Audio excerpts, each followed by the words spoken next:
Let's cross to Julia Chapman, who's in Moscow. So take us through Russia's view on Turkey's operation, Julia.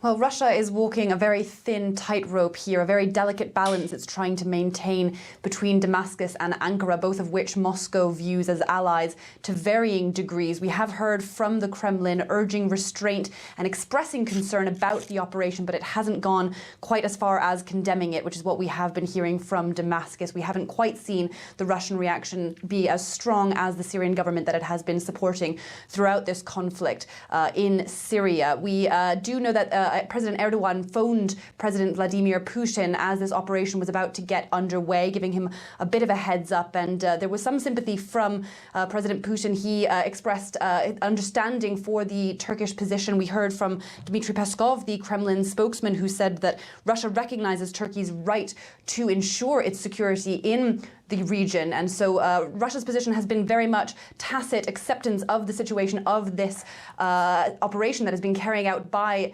the Turkey in northeastern Syria, but it hasn't gone quite as far as welcoming it. And Julia, where does all of this leave Russia's relationship with Syria's President Assad?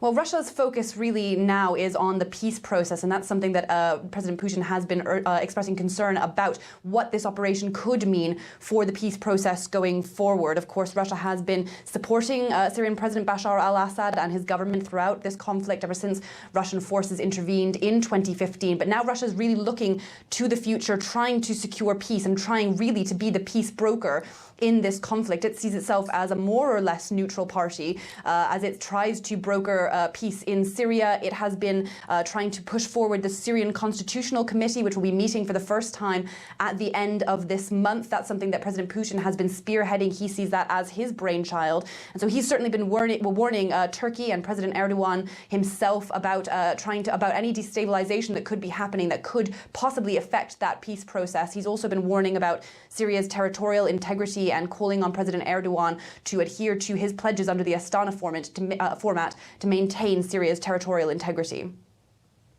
Julia, thank you very much indeed for that. Julia Chapman in Moscow there.